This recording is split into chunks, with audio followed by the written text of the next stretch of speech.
के सुमन चढ़ाएंगे, पूजन अर्चन बंधन करके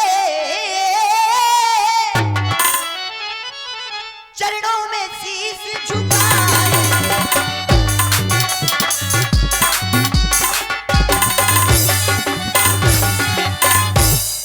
मिट्टी सोना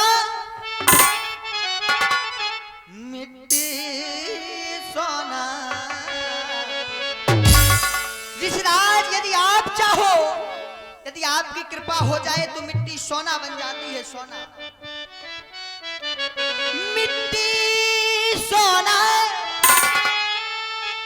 कंकड़ हीरा,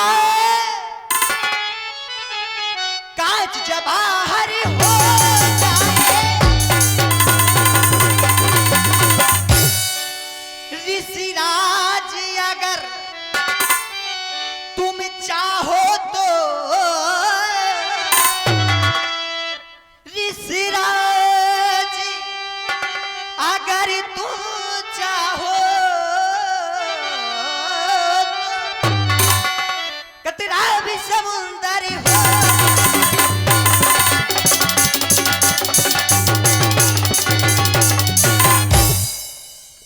हे पूज्य, आपके आगमन पर बड़ी खुशी हुई। आप तो पावन पावन चलकर आए हैं।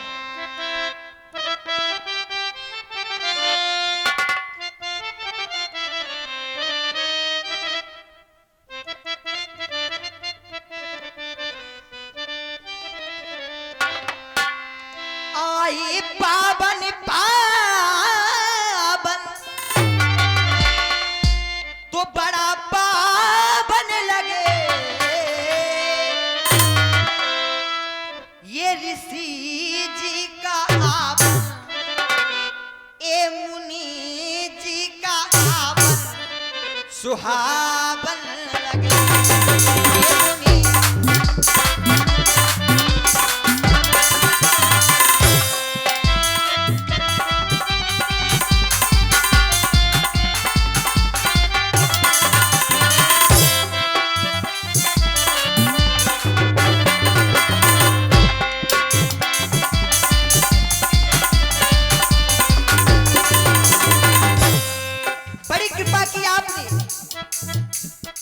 जो इस कुटिया में पधारे हैं। आए पावन पावन,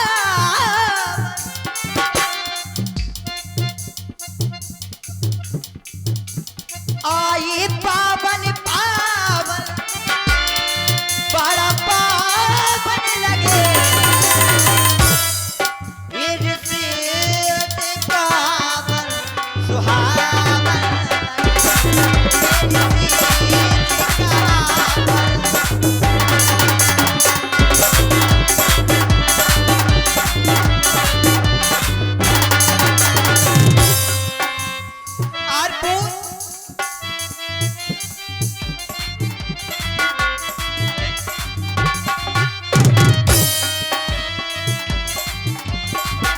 रघुकुल किसान है,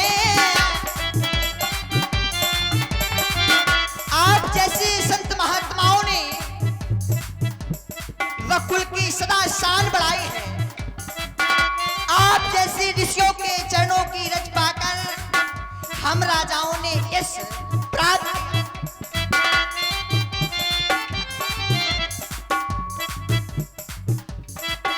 रघुकुल किसान है,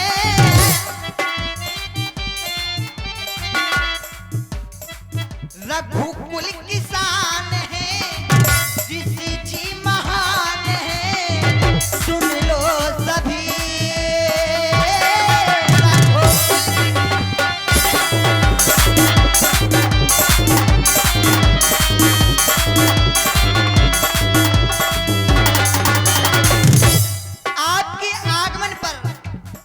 ऐसा लगने लगा जैसे सावन आ गया हो।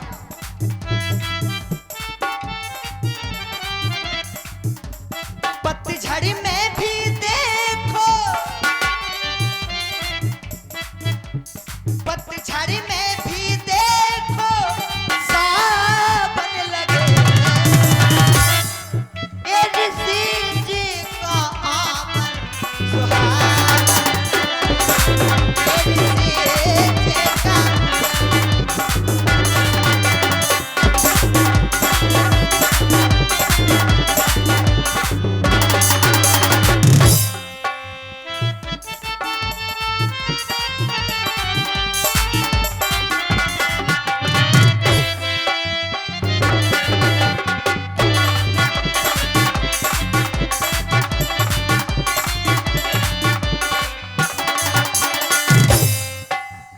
तुलसीदास ये दास आपके चौबे मनसा वाचा कर्मा तीनों से प्रणाम करता है।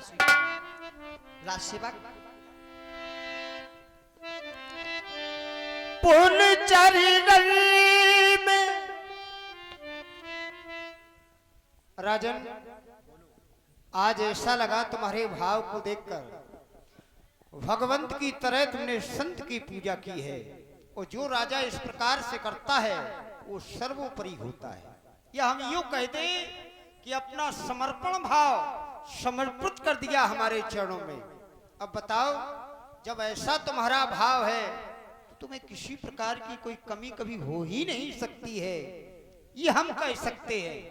राजा साधारण नहीं हो तुम, सुकृति तुम समान जगमाही, भयो ना होने कौन ना तो अतीत में ऐसा राजा होगा, न वर्तमान में है और न आने वाले भविष्य में होगा। अब बताओ, इससे ज्यादा क्या कर सकते हैं? यहां तक नहीं, त्रिभुवन तीन काल जगमाही और भूर भाग दशरथ सम। ऐसा भाग किस राजा का होगा? इस धरा पर राजा बहुत है, महाराजा बहुत है, लेकिन चक्रवर्ती सम्राट शब्दवेदी लक्ष्यवेदी का जो सदैव अध्ययन करने वाला हो वो हमारे चरणों में समर्पण हो रहा है। हम भी समर्पण भाव को स्वीकार करते हुए तुम्हें आशीर्वाद देते हैं। तुम्हारी दीर्घ आयु हो, चिरंजीव हो, विजय शिष्य हो, मनोकामना पूर्ण हो राजा। पुन चरण मेले सुत चारी,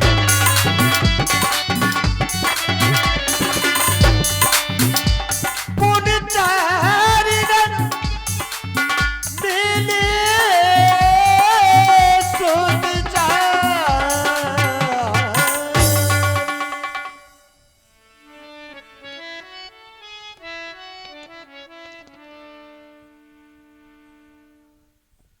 बेटा राम, बाल लक्ष्मण, हमारे महलों में देखो, आप देख रहे होंगे जो सिंहासन पर विराजमान है ये ऋषिराज महामुनि गातना विश्वामित्र जी हैं। इन्हें प्रणाम करो।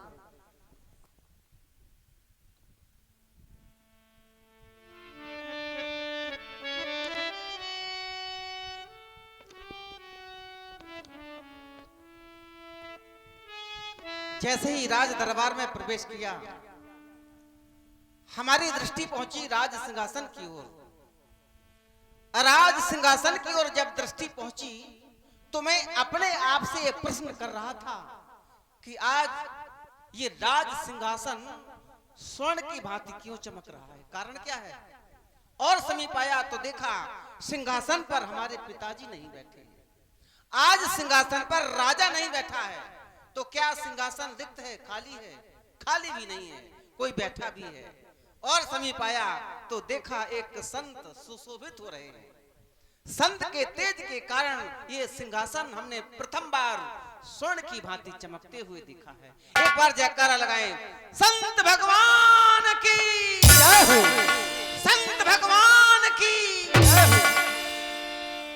संत नाम कोई साधारण शब्द नहीं, संत नाम परमात्मा से जुड़ता हुआ एक शब्द है। यदि परमात्मा से मिलना है तो पहले सत्संग करना पड़ेगा। नैनन संत दर्शन नहीं देखा, जिन आंखों ने संत के दर्शन नहीं किए, सत्संग नहीं किया, वो आंखें कैसी हैं? नैनन संत दर्शन नहीं देखा, वो आंखें कैसी हैं? लोचन मोर पंख कर लेखा। जैसे मोर के पंख में आंखें बनी होती हैं, ऐसी हैं वो आंखें। किसी ने पूछा जीवन का सबसे बड़ा दुख क्या है और सबसे बड़ा सुख क्या है?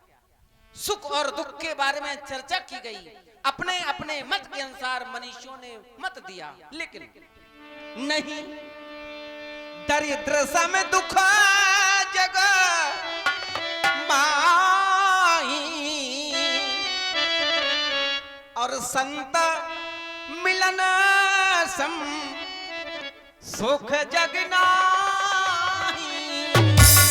यदि सत्संग हो गया, संत का दर्शन हो गया, तो जीवन का सबसे बड़ा लाभ प्राप्त हो गया, सबसे बड़ा सुख प्राप्त हो गया। इसलिए जीवन में यदि सम्मान चाहते हो तो आचरण जरूरी है। सम्मान पाने के लिए आचरण जरूरी है, मंजिल पाने के लिए चरण जरूरी है। ऐसे ही भगवान को पाने के लिए संत शरण भी तो जरूरी है।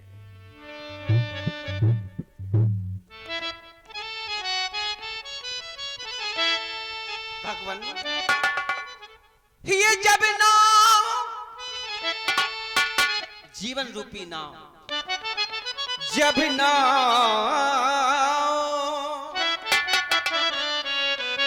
नाव भंवर में फंसती है, माझी का जी घबराता है। भक्तों की करुणा पुकारों से भगवान स्वयं आता।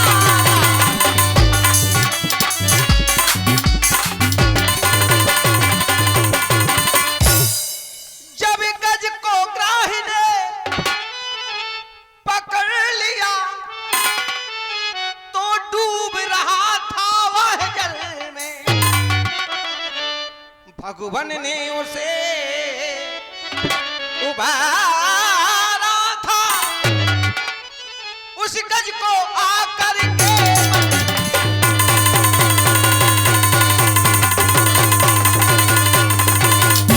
नाथ। गुरुकुल में